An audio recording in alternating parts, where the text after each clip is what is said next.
नमस्कार, हमारा उत्तराखंड में आपका स्वागत है। मैं हूं आरिश नजर आपके साथ। रुक करेंगे इस वक्त के हेडलाइंस पर। नहीं रहे भारत रत्न पूर्व राष्ट्रपति प्रणब मुखर्जी। 84 साल की उम्र में दिल्ली के आर्मी अस्पताल में निधन। राष्ट्रपति और पीएम समेत सभी नेताओं ने जताया शोक। भारत के पूर्व राष्ट्रपति प्रणब मुखर्जी का दिल्ली में लंबी बीमारी के बाद निधन। डीप कोमा के चलते गए थे भारत रत्न प्रणब। भ्रष्ट सरकारी कर्मचारियों को हटाएगी सरकार। बिना नोटिस दिए कभी भी रिटायर करने का सरकार के पास अधिकार।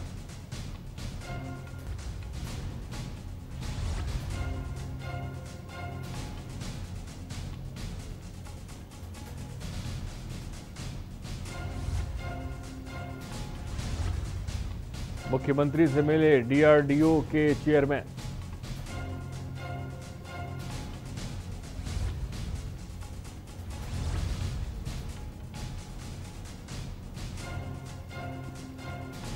अब घर बैठे बद्रीनाथ धाम के कर सकेंगे दर्शन। आप देख रहे हैं के न्यूज़, खबरों का सारथी। और बुलेटिन की शुरुआत दुखद खबर के साथ कर रहे हैं। जी हां, नहीं रहे प्रणब दा। भारत रत्न पूर्व राष्ट्रपति प्रणब मुखर्जी का निधन हो गया है और सोमवार शाम को 84 साल की उम्र में प्रणब मुखर्जी ने अंतिम सांस ली। प्रणब दा पिछले कई दिनों से बीमार थे और दिल्ली के आर्मी अस्पताल में वो भर्ती थे।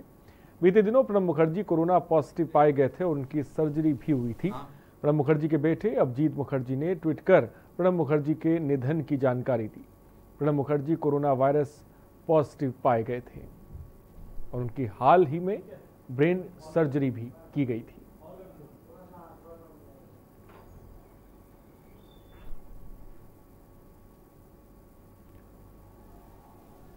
तो दिल्ली के आर्मी अस्पताल में उन्होंने अंतिम सांस ली। भारत रत्न पूर्व राष्ट्रपति का निधन हो गया। वो हमारे बीच अब नहीं रहे हैं। लंबी बीमारी के चलते उनका अस्पताल में इलाज किया जा रहा था, लेकिन दुखद खबर आपको बता रहे हैं, वो अब हमारे बीच नहीं रहे हैं।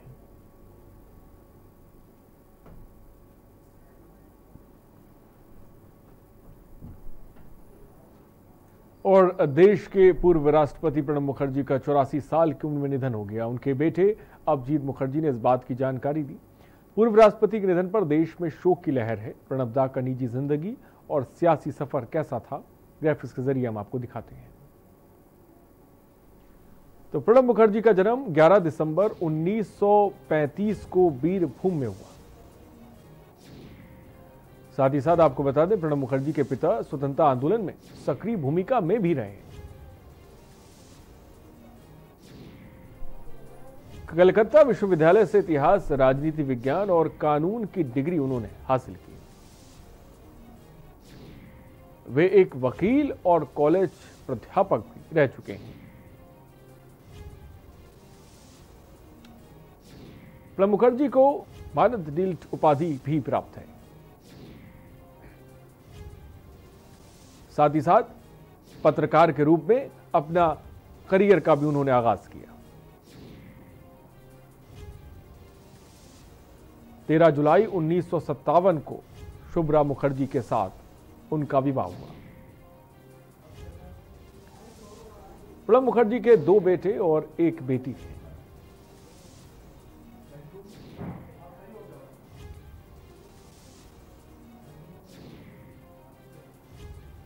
राजनीतिक सफर की शुरुआत 1969 में कांग्रेस की तरफ से राज्यसभा हो गए। साथ ही साथ आपको यह भी बता दें कि 5 बार राज्यसभा गए प्रणब मुखर्जी। इन सब के बीच इंदिरा गांधी के करीबी माने जाते थे प्रणब दा। 1973 में केंद्रीय मंत्रिमंडल में भी शामिल हुए।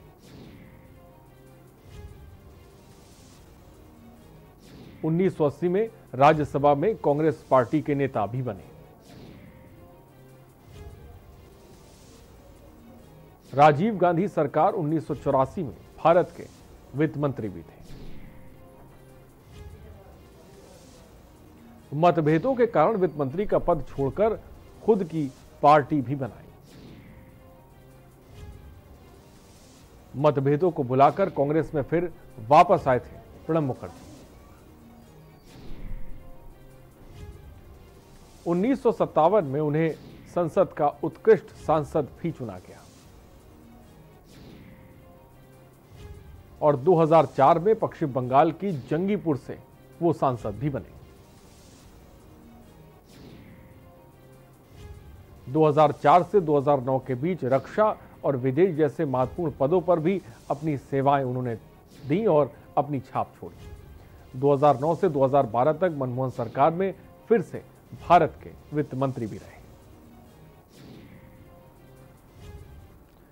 तो बीते दिनों प्रणब मुखर्जी कोरोना पॉजिटिव पाए गए थे, उनकी सर्जरी भी हुई थी। प्रणब मुखर्जी के बेटे अभिजीत मुखर्जी ने ट्वीट कर प्रणब मुखर्जी के निधन की जानकारी दी। प्रणब मुखर्जी के निधन पर राष्ट्रपति रामनाथ कोविंद ने ट्वीट कर श्रद्धांजलि अर्पित की। रामनाथ कोविंद ने ट्वीट में प्रणब मुखर्जी के निधन को एक युग का अंत बताया।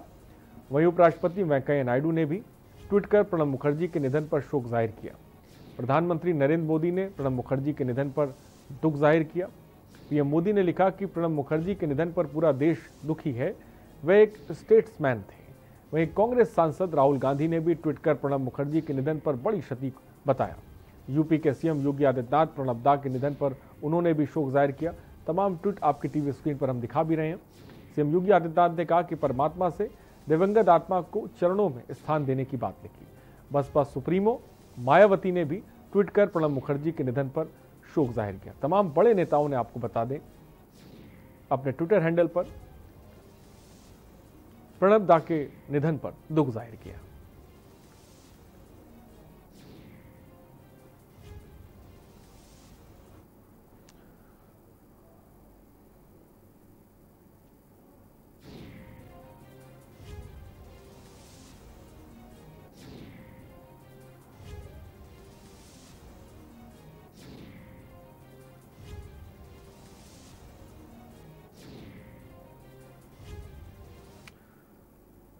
और मुख्यमंत्री त्रिवेंद्र सिंह रावत ने आत्मनिर्भर उत्तराखंड और वोकल फॉर लोकल को लेकर एक फेसबुक पर एक वीडियो जारी किया। साथ ही वीडियो में लिखा है कि आत्मनिर्भर उत्तराखंड और वोकल फॉर लोकल की दिशा में राज्य में स्थापित ग्रोथ सेंटर महत्वपूर्ण भूमिका निभा रहे हैं। देहरादून के रायपुर ब्लॉक के ग्राम थानों में एलईडी ग्रोथ सेंटर की सफलता दूसरों के लिए प्रेरणादायक है। तकनीक पर आधारित इस सेंटर में विभिन्न डिजाइन में एलईडी लाइट तैयार की जाती हैं। इनके द्वारा लॉन्च हेलेंस लाइट एक ब्रांड बन चुका है। स्वतंत्रता दिवस पर ट्राई कलर में लाइटें तैयार की गई, जिन्हें सरकारी भवनों पर सजाया गया था। यहां कार्यरत स्वयं सहायता समूह से बड़ी संख्या में जुड़ी स्थानीय महिलाओं में आर्थिकी में काफी सुधार आया है। आइए हम स्वयं सहायता समूह द्वारा बनाए जा रहे उत्पादों के लिए वोकल बने। उन्होंने ये बात कही।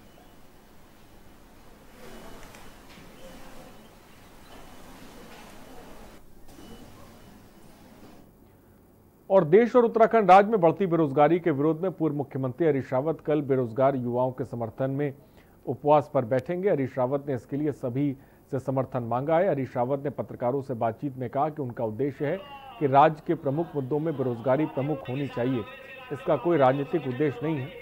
बता दें कि हरीश रावत ने रविवार को उत्तराखंड के युवा बेरोजगारों के साथ वीडियो कॉन्फ्रेंसिंग के जरिए चर्चा की थी।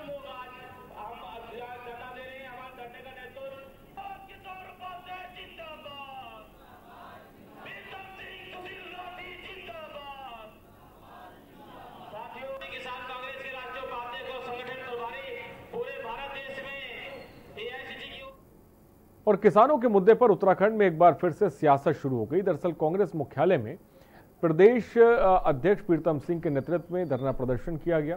प्रदर्शनकारियों ने केंद्र और राज्य सरकार पर किसानों की उपेक्षा का आरोप लगाया। कांग्रेस प्रदेश अध्यक्ष प्रीतम सिंह का कहना है कि सत्ता में आने से पहले राज्य सरकार ने किसानों को ऋण माफी का वादा किया था, जो अब तक नहीं किया गया।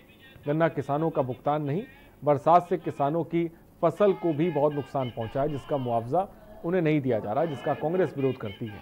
इस दौरान प्रीतम सिंह ने सरकार को चेतावनी देते हुए कहा कि अगर जल्द सरकार ने किसानों की समस्याओं को समाधान नहीं किया तो हम उग्र आंदोलन करेंगे।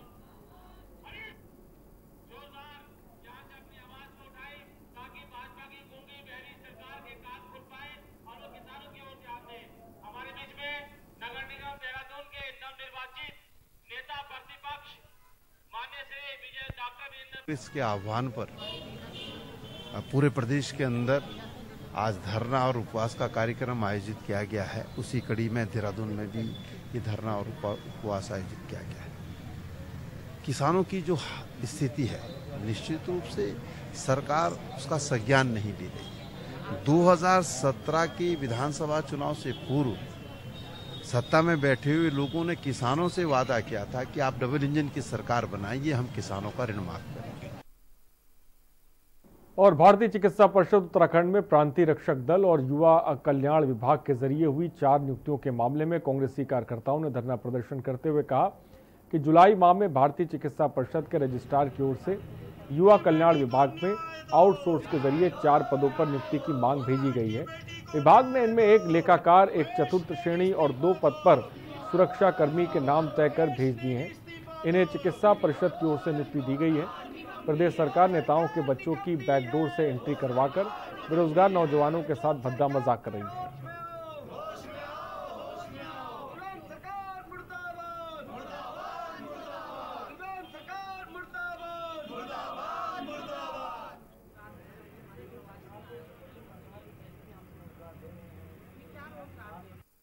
जो बैकडोर से इन्होंने नियुक्तियां की हैं, देखिए गामा जी की बेटी की हुई है, हमारे विधानसभा अध्यक्ष जी के बेटे की यहाँ पे नियुक्तियां कर दे रहे हैं। बैकडोर से अपने लोगों को तो ये नियुक्तियां दिलवा दे रहे हैं और बिना विज्ञप्ति निकाले हुए।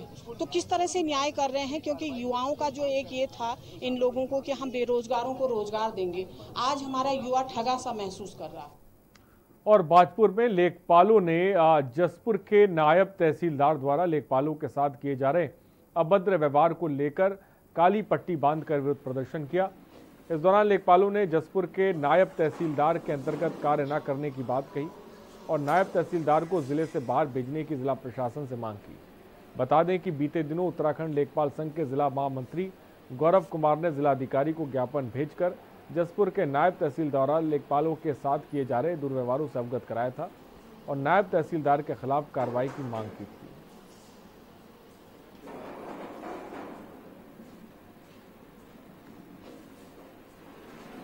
मुझे और अध्यक्ष जी को बताया कि हमारे साथ ऐसा उत्पीड़न किया जा रहा है, तो हम लोगों ने एक उनके लिखित ज्ञापन के बाद डीएम साहब को शनिवार के दिन ज्ञापन दिया था कि नायब तहसीलदार जसपुर को तहसील जसपुर से हटाया जाए और उन्हें किसी भी तहसील में हम नहीं चाहते कि इस ऐसे अधिकारी के अंडर में कोई लेखपाल काम करने की मानसिक दबाव उनके ऊपर बनाया जा रहा है, बार बार लगातार उन पर उत्पीड़न किया जाता है। तो हमारा एक सूत्रीय मांग है कि कोई भी लेखपाल नायब तहसीलदार सुरेश कुमार के अंडर में काम नहीं करेगा, उन्हें तहसील से हटाया जाए, जिले से हटाया जाए, जो भी कार्रवाई जिलाधिकारी महोदय को करनी है वो करें। और उत्तराखंड में गन्ना किसानों का शासन प्रशासन पर गत वर्ष का गन्ना भुगतान शेष है, जिसकी मांग किसान लगातार कर रहे हैं, लेकिन उनकी सुनवाई नहीं होने से किसान परेशान है। उत्तराखंड किसान कांग्रेस के आह्वान पर डोईवाला में किसान कांग्रेस के डोईवाला ब्लॉक अध्यक्ष उमेद बोरा के नेतृत्व में तमाम किसानों ने अपने आवास पर ही शासन प्रशासन को जगाने के लिए सांकेतिक धरना दिया और चीनी मिलों पर किसान के गन्ना का बकाया भुगतान जल्द करने की मांग की।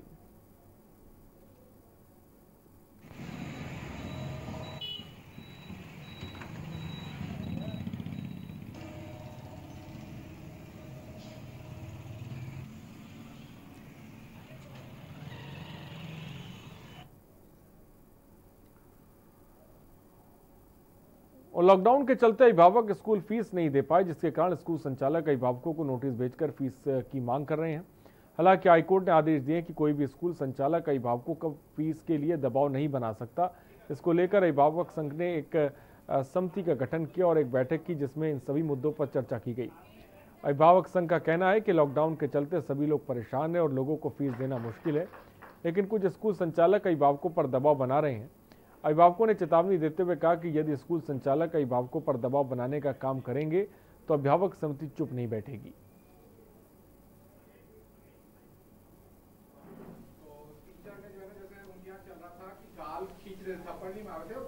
ये सारी चीजें हमारी मेन डिमांड ये है कि राइट टू एजुकेशन एक्ट के अंतर्गत पीटीए का गठन होगा तो क्या होगा जी, क्लास में मैडम बोलेगी अच्छा तेरे पापा बहुत कंप्लेन।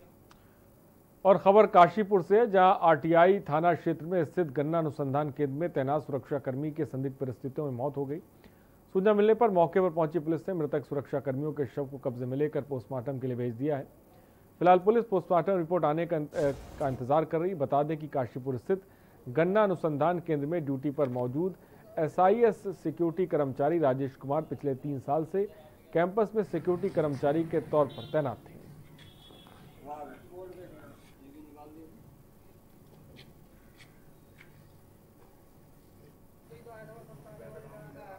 आलू फार्म जगह पड़ती है हमारे यहाँ, वहाँ पे गन्ना अनुसंधान केंद्र में SIS के एक सिक्योरिटी गार्ड थे राजेश, जो अपनी 9 बजे ड्यूटी पे आया था और उसको ड्यूटी के दौरान अंदर कैंपस में उसने उल्टी किया है और सड़क किनारे उसकी बॉडी मिली है।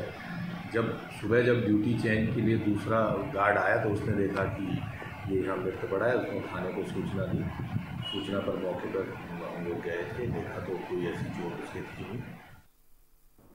और बाजपुर के किसान ज्येष्ठ ब्लॉक प्रमुख जोरावर सिंह भुल्लर के नेतृत्व में किसान उपजिलाधिकारी आवास पर एक पत्र एकत्र हुए, जहां किसानों ने 5 सूत्री मांगों को लेकर उपजिलाधिकारी को ज्ञापन सौंपा और उसके तुरंत समाधान की मांग की। ज्येष्ठ ब्लॉक प्रमुख जोरावर सिंह भुल्लर ने कहा कि बाजपुर के किसानों के पिछले सत्र के गन्ने की फसल का भुगतान अभी तक नहीं हो पाया है। साथ ही किसानों को क्रेडिट कार्ड भी का फायदा नहीं हो रहा है। उन्होंने बताया कि बैंकों द्वारा किसानों के क्रेडिट कार्ड में किसी अन्य जगह से भी आने वाली धनराशि से कटौती की जा रही है, जिससे किसानों को दोहरी मार झेलनी पड़ रही है।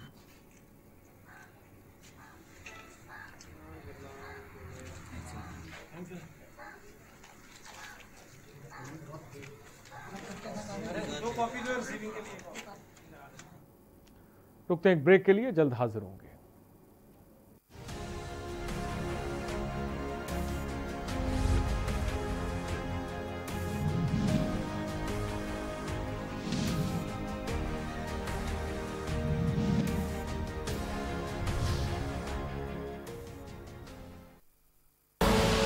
आप देख रहे हैं के न्यूज, खबरों का सारथी। हम आप सब अब नहीं तो कब 9 बज जाए तब। बहुत हुई राजनीति की माया, हम बताएंगे कि आपके हिस्से में क्या आया। फिक्र आपकी, सोमवार से शुक्रवार रात 9 बजे TV9 भारतवर्ष, अब तो सब देख रहे हैं। IPL पान मसाला, इसमें है शिमोगा की मशहूर सुपारी, केरल के बागों से इलायची, सोलन के जंगलों से उत्पादित शुद्ध कत्था, असली फूलों की खुशबू और प्योर चंदन के तेल से निर्मित 0% निकोटीन, 0% टोबैको युक्त IPL पान मसाला।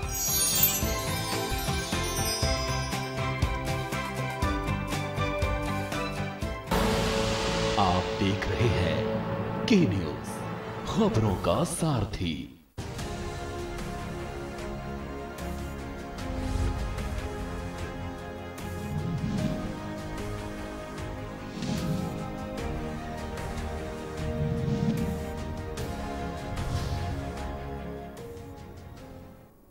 ब्रेक के बाद आपका स्वागत है। विकासनगर में यूकेडी के जिला अध्यक्ष दिगंबर भंडारी के नेतृत्व में पार्टी कार्यकर्ताओं और बेरोजगार युवाओं ने प्रदर्शन कर रोजगार दिए जाने की मांग की। साथ ही अपनी मांगों से संबंधित एक ज्ञापन तहसील प्रशासन के माध्यम से राज्यपाल को प्रेषित किया।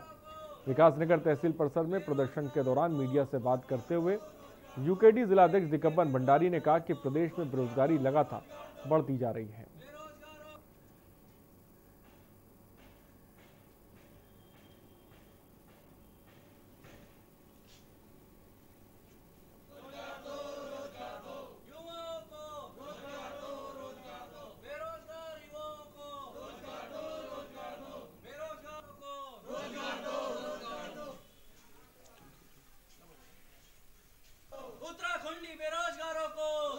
आज हमने प्रदेश में पढ़े लिखे बेरोजगार युवाओं को रोजगार मुहैया कराने के संबंध में तहसील विकासनगर के माध्यम से मुख्यमंत्री जी को ज्ञापन ना भेजकर राज्यपाल जी को ज्ञापन भेजा है तथा ये राज्यपाल जी से उम्मीद जताई है कि वह जल्द से जल्द इस मामले में हस्तक्षेप करके इस बेरोजगारी रूपी विकराल समस्या से हमको निजात दें।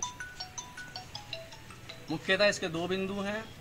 पहला, प्रदेश में बढ़ती हुई बेरोजगारी एवं दूसरा हाल ही फिलहाल में माननीय मुख्यमंत्री जी का जो अखबारों में बयान आया था कि जो भी प्रवासी हैं उनको उपनल के माध्यम से हम सरकार में भर्ती करवाएंगे।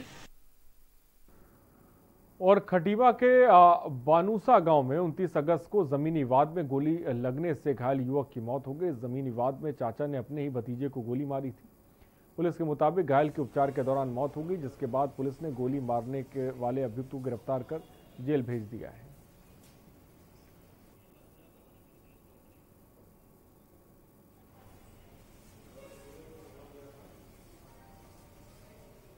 ग्राम बानूसा में खेत की मेड़ को लेकर दो पक्षों का विवाद हुआ था, जिसमें एक और चाचा है, दूसरे का भतीजा है। तो इसी विवाद के दौरान चाचा द्वारा अपने भतीजे के ऊपर लाइसेंसी रिवॉल्वर से फायर किया गया, जिसमें भतीजे के ऊपर गोली लगी और उसकी इलाज के दौरान मृत्यु हो गई। इसमें पुलिस द्वारा मुकदमा दर्ज कर चाचा को गिरफ्तार कर लिया गया है और माननीय न्यायालय में पेश किया जा रहा है। और भारत पेट्रोलियम डिपो से चोरी हुए मोबिऑयल का पुलिस ने खुलासा कर लिया है। पुलिस ने 15 ड्रम बरामद किए, 2 शातिर चोरों को भी पकड़ा है, जबकि एक चोर अभी फरार है। बरामद किए गए तेल की कीमत लाखों में है। पुलिस ने पकड़े गए आरोपियों को जेल भेज दिया है। वह तीसरे आरोपी की तलाश कर रही है।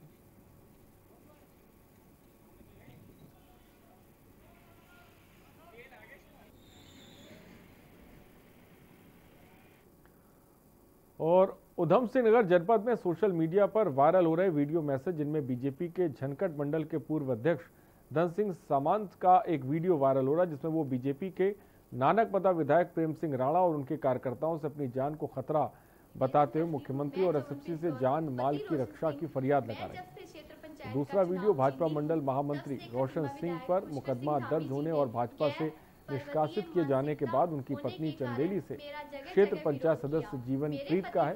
तो सोशल मीडिया पर आकर न्याय की गुहार लगाते हुए मुख्यमंत्री और प्रदेश अध्यक्ष से कार्रवाई की मांग कर रहे हैं। फिलहाल पुलिस ने इस पूरे प्रकरण में रोशन सिंह और अन्य लोगों पर आईपीसी की धारा 504, 323, 326, 506 और 325 के तहत मुकदमा दर्ज किया है। किसी अन्य व्यक्ति की तलवार जो कि भाजपा नेता नंदन सिंह खड़ायर द्वारा वीडियो व समाचार पत्र में लहराई जा रही है। मेरा आपसे ये निवेदन है कि फिंगरप्रिंट की उच्च स्तरीय जांच होनी चाहिए। मेरे प्रति भाजपा। और हमारा उत्तराखंड में फिलहाल इतना ही। बने रहिए हमारे साथ। नमस्कार।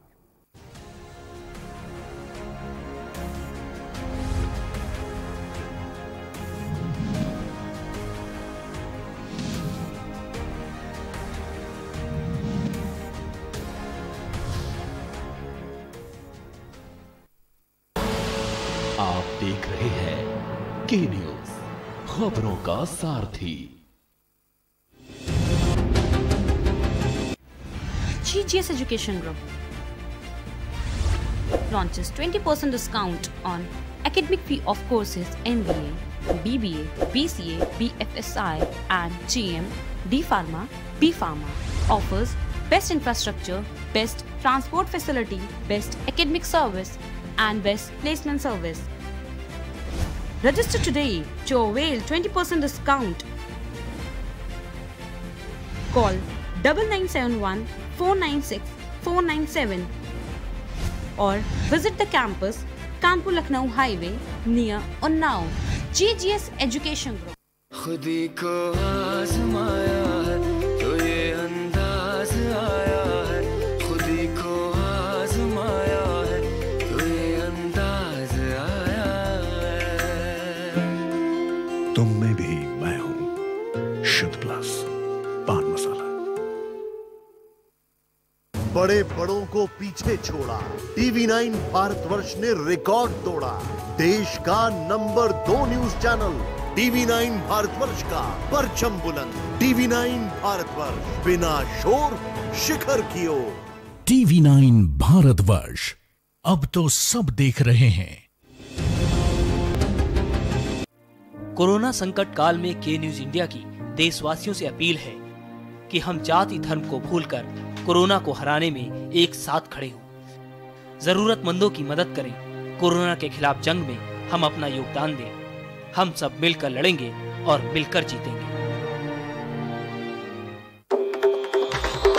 मिलेगा हर समस्या का समाधान। विवाह में बाधा, जीवन में वास्तु शास्त्र का प्रभाव, शिक्षा में ग्रह नक्षत्रों का प्रभाव, कारोबार में आने वाली हर बाधा का, जिंदगी में ग्रह नक्षत्रों का प्रभाव, नौकरी में बाधा। देखिए हर समस्या का समाधान live with Acharya Lankesh.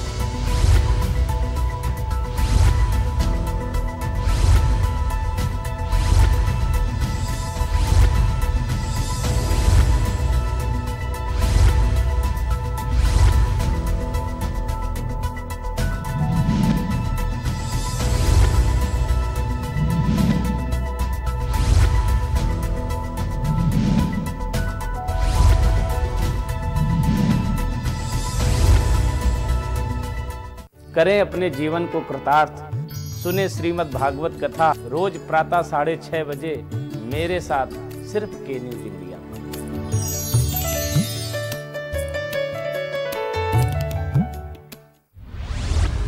Cable operators जो पहुंचाते हैं आप तक हमारी हर बात, सजगता और समझदारी जिनकी है पहचान, जो है कोरोना योद्धा, जो है जिम्मेदार। इन कोरोना योद्धाओं को के न्यूज का सलाम। आप हैं तो हम हैं, आपके बिना हम कुछ नहीं। देश भर के केबल ऑपरेटर्स कोरोना योद्धाओं का के न्यूज की तरफ से हार्दिक अभिनंदन।